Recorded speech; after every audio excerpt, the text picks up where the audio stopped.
Okay, so we started talking about experiments, and we said, yeah, there are lab experiments, just like lab rats, porquinhos da Índia, cobaias. We also perform experiments with people, but we have to be extremely careful and very, very, very ethical, okay?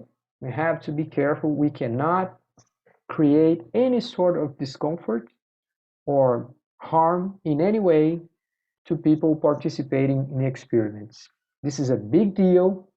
We actually, as a scientist, as a researcher, I actually have to ask for permission. I have to tell exactly how the experiment will go and submit that proposal to a committee, to a commission. No, not a commission. A group of researchers will analyze and say, yeah, yeah, you are authorized to perform that experiment. Okay, it's not like I just had an idea and I'm going to have experiments with humans. You cannot do that, right? You have to get a permission for that. So we do that a lot in behavior economics. Sometimes we get good results, but sometimes our results are criticized. Why is that? Well, because sometimes we use just college students. Believe me, like 65 or 70% of all the studies in behavior economics, you guys are part of those experiments, students in college. Well, nothing wrong, nothing against you, but look, you guys don't have the same profile of a whole population. In a population, we have much older people, we have some younger people, we have people who, I don't know, drink less, drink more. We have all sort of characteristics in the whole population. And if we take only college students, we cannot extrapolate the results towards the whole of the population. You guys understand that, right? So this is a very strong criticism about some of the behavior economics researchers. Okay.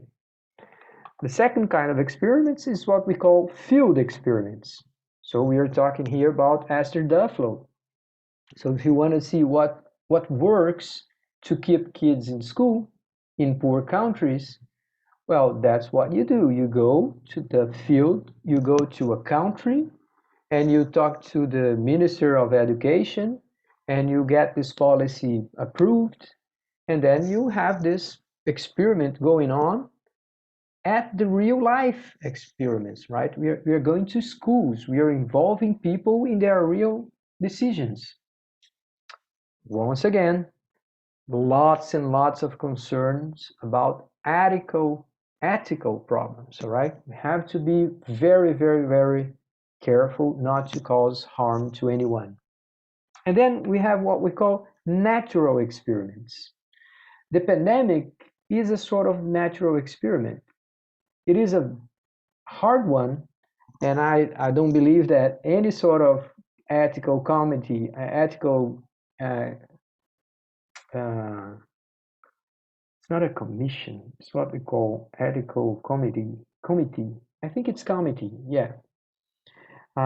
Any sort of ethical evaluation would authorize you to have that, right? Nobody would say it's okay to perform experiments with people stressed out by the pandemics, but we are actually going through a sort of experiment because for me, for once, I have never spent so much time at home. I mean, I don't leave my place. I live here 24 hours a day, 7 days a week. This is not natural. So it's like I'm going through an experiment. There are some things that we can test, and we say, before the pandemic was this and this way, after the pandemic was that and that way. So a real world phenomenon, sometimes they offer you opportunities to check hypotheses, right? Okay, then we moved on and we talked about some of the tools in this behavioral economics set of tools, and some of the most important ones are cognitive biases, vieses cognitivos. Some people prefer the expression tendências cognitivas. Em vez de vieses, que seria como deslizes, né? Derrapadas cognitivas, algumas pessoas preferem usar a expressão tendências cognitivas, para tentar fazê-las talvez mais agradável a quem está estudando. But then again, we notice that there are lots and lots and lots of ways in which our brain doesn't seem to work as we expected. And we can divide all those biases in 4 big groups. We have sometimes too much information, right? When we are dealing with too much information, it's hard. It's hard to make good decisions. Some studies indicate that whenever we are presented more than 7 options, check this out, guys. 7 options. Let's say that you go to a supermarket and they have 7 different kinds of apples. If you have more than 7 options to make a choice, it is easy to prove that people don't make consistent choices. So one day you go there to the supermarket and I present to you apples A, B, and C. The other day I present to you apples B, C, and D. Supposedly you guys would understand if A is better than B and B is better than C. Later on, when I offer you B, C, and D, you're probably gonna evaluate B and D. But then again, for sometimes people just pick D or pick C, even though B was available. So whenever we play with more than 7 options, people can be proven not to make consistent choices, consistently rational choices. Sorry.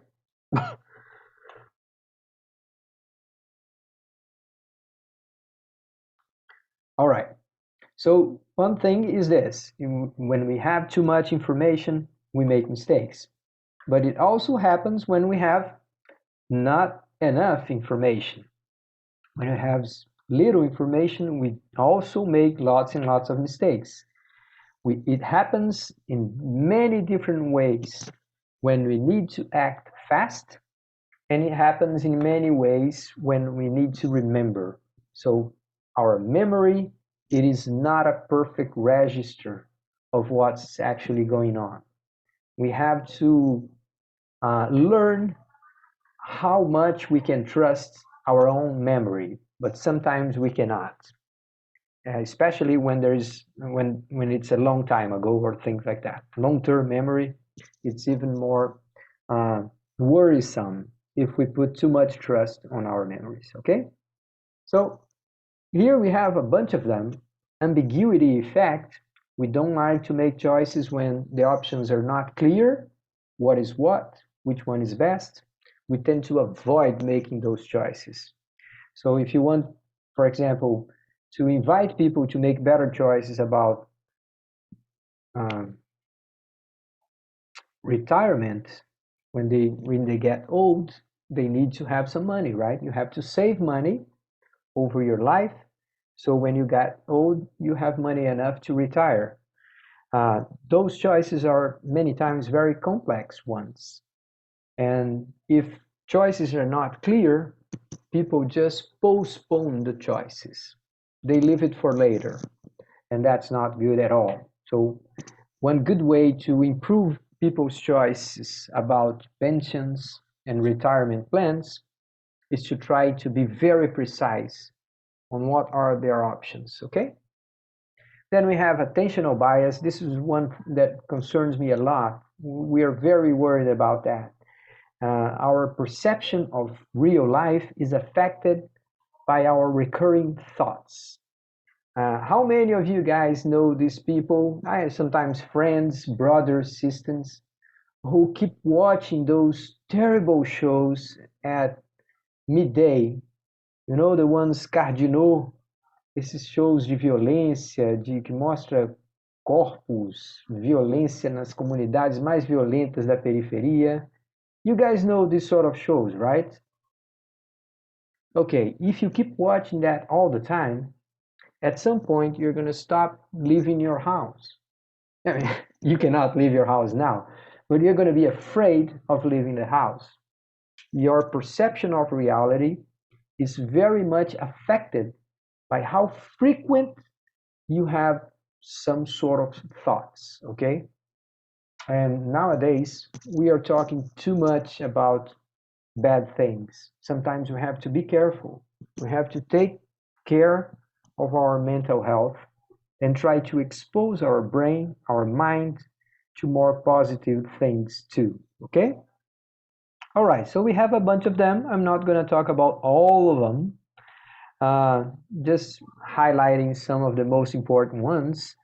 One that I think is one of the most important is confirmation bias. Look, we all have this tendency to search for information, to interpret information, and to focus on the information that confirms our preconceptions.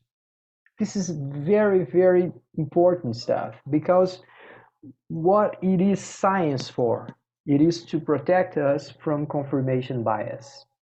When we have science, we have very rigid, rigorous procedures to make evaluations and to gather knowledge, right? We cannot trust our intuition. We cannot trust our opinions. If you are a scientist, opinions are not that important, except from very specific circumstances. All right. Then I talk about a bunch of those, and I talk about Dunning-Kruger effect. You guys remember that? This is one of my favorite. How it goes with Dunning-Kruger thought process. It goes like this. You read one book. Yeah, I just started reading about behavior economics. You read the first chapter, and you already feel like, yeah, I'm the master of psychology. I know it all. I can understand everybody. I can tell you exactly why you do stuff. Come on, you just started learning something. But here is what happens. As we start learning something, our confidence goes way up. As we keep trying to learn, we get into understand that things are more complicated, that we should not make predictions so fast, that many times you have different variables at work, you have to be careful, and then a long way after that, you're gonna get more confident again. But even very uh, known and recognized experts, even those guys, when you ask them how much they know, they will tell you, yeah, I know enough, but there's a lot of stuff I don't know. So a way to express the Dunning-Kruger thought process is to understand that we are not very good at measuring our own ignorance. Okay, we don't do that very precisely. How much we don't know, it's hard to estimate, right? So that's why we have Dunning-Kruger effect. And you may say, look, Luis, this is just a curiosity. This doesn't affect real life. Well, it actually does. Whenever you see a specialist, many times people will show you this behavior. When you take your car to the mechanics, sometimes people look and say, yeah, I know, this is electronic transmission. Yeah, I know all of it. And maybe the guy has just started learning and he's gonna actually damage your car. It happens sometimes. And then they come and say, yeah, it was deeper. The problem was more was a different thing, so we're gonna have to change the whole piece. But many times they just make mistakes because they are too confident that they could fix that. So this works with all sort of specialists. In our recorded class, I mentioned lawyers. Lawyers, when they estimate a case, they say, yeah, I will do that. Don't worry, we're going to win. In court, we're going to win. And many times they are way too confident, okay? So we have a bunch of them here. Framing fact, let me talk about those. I don't think I actually finished all of them in our recording class. So let me pick up from here and finish those 6 or 7 that we have here, okay? So we have one that is called framing effect. We draw different conclusions from the same information depending on how that information is presented. So framing, you understand what I mean, right? É como se fosse o enquadramento. Se eu enquadrar a informação de uma maneira diferente, as pessoas fazem interpretação diferente, ainda que seja a mesma informação. Gambler's fallacy, it's a funny one too. Look how it goes. People say, if you throw a coin, heads. You throw a coin again, heads. You throw the third time, heads. And then you ask people, what is the chance that I'm going to throw the coin for the 4th time and it's going to come up heads? Most of people would say, oh, come on, you had 3 heads in a row. So it's not going to come up again heads. But actually, when you throw a coin, the chance is 50%. It doesn't matter what happened before. But some people associate probabilities to frequency, and sometimes they make this kind of mistakes when they are investing. They are picking stocks, invests at Bovespa, B3, né, agora, and so on. All right? So here's a funny image for that. The guy with a gun and said, I missed 5 times in a row. I must be in a lucky streak. Well, if he's pressing the trigger there and he has basically survived the last 5 times, there is a very good chance he's gonna die. But then again, you say, yeah, I'm lucky. This is a lucky streak. So it's a joke, but you guys got the idea, right? All right, so let's go over the next ones. We have hindsight bias, which is called I knew it all along. So when something new comes up, come on, guys, you guys have seen this before. There's always this friend of us who tells us, I knew it. Yeah, I knew it was going to happen. So you go to watch your soccer team, Santa Cruz and Náutico, and they are playing, and then it's like Náutico won. And people come and say, yeah, I knew it. I knew it was going to. Come on, you don't know. You never knew. And the same thing happens if the other team wins. There's always someone that's going to come and say, yeah, I knew it. So we think that past events were predictable afterwards. But we don't say that same thing beforehand, okay? Hyperbolic discounting is basically the same thing as present bias. You guys remember present bias? We actually value much more things that happen now compared to something that is only going to happen in the future. If we have to go to bed because we have an important meeting tomorrow, and then we say, oh, come on, I'm just going to watch this one last episode of my favorite series, and it's not going to be a big deal. And 4 hours later, you have like binge watched 6 episodes in a row, and you end up having a terrible meeting the other day. Why is that? Because we value the present moment much more than something that's going to happen in the future, and we make inconsistent choices, temporarily speaking, okay? All right, so here's the lady. Oh, should I eat the cookies right now? Yeah, the summer is coming. Should I watch for my figure? How fat I am? Things like that. So many times you just take the cookies and say, oh, come on. I will have time later to diet. Okay, so the last few I have here is loss aversion, normalcy bias, planning fallacy, and status quo bias. Loss aversion, we're going to talk a lot about those over our next week, okay guys? But let me just mention, loss aversion means when we lose something, if we lose money, let's say 50 reais, 50 reais, that hurts, right? Losing money always hurts. But the pain that we have for losing something is much greater than the gain we have if we had a benefit, if we had a gain of the same amount.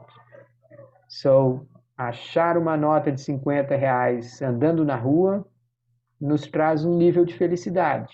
Mas essa felicidade na sua intensidade, ela é menor do que a dor causada por uma perda. Se a gente tivesse uma nota de 50 reais e a perdesse. So we have loss aversion.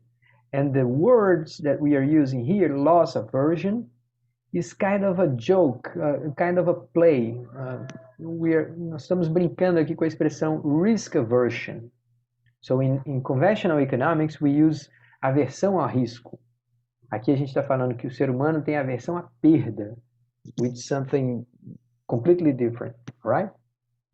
Now we have normalcy bias, which means we refuse to plan for something that never happened before. So many people react to climate change or global warming, right, Misael? Some people react to that saying, oh, come on, this has never happened before, so this is just going to go away. This is not true. And then we actually have people like paralyzed. They don't move, they don't take action because they tend not to react to a disaster which has never happened. It also explains Brumadinho em Mariana, right? O colapso daquelas barragens no interior de Minas, lá no meu estado. And many people refuse to act or to plan for that possibility of disaster. And that obviously was terrible. We have planning fallacy, the tendency to underestimate task completion times. We think we're going to have time enough. We say, yeah, we have a test on Monday. Oh yeah, I'm going to study over the weekend. And then it's the end of Saturday, you haven't started studying. And then you say, no, I'm going to study on Sunday. And then it's like after lunch on Sunday, and you say, no, I'm going to study by the end of the afternoon. And you keep telling you that you're going to have time enough. But sometimes we just simply underestimate how long things will take.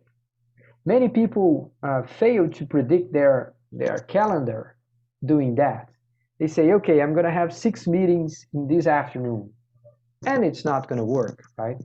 One of the meetings will have started and you haven't finished the previous one. It's not going to work. So we have to be careful about how we plan. We have this tendency to underestimate how long things will take in the future. And finally, status quo bias. We don't like things to change. So here's what I'm trying to say. 3 of those biases are directly related to global warming. We don't want to plan for things that have never happened before. Yeah, well, global warming has never happened in this way before. We have planning fallacy. Many people say, oh, come on, you're just paranoid. It's going to be okay. We are going to do things adjust gradually and no one's going to die. So we think that we're going to have time enough to prevent disaster. And we have status quo bias. We don't like things to change. We want to stay the same, and we say, yeah, no, I'm not going to do anything. It's not going to be like that. Things are going to be just the way they always were. And then we fail to act on an emergency as we have right now. So what I'm trying to say is that you can explain some of the refusal to work with this problem because of cognitive biases. All right? So it seems like your question, Misael, at the beginning of the class was kind of an opportunity, right? We came up with it again. Okay, so let me finish this look over our class notes, suggesting one more video, okay? Daniel Kahneman, why we make bad decisions about money. I think you guys will need to learn that, right? We are economists, for Christ's sake. We are going to have to be able to explain why our brother, our sister, our father should make better decisions about money, okay? So this is kind of an interview, and this guy is a big shot, right? It's Daniel Kahneman, so it's one of the most important researchers in our field of expertise. All right? Ok, tá bom, pessoal. Thank you very much.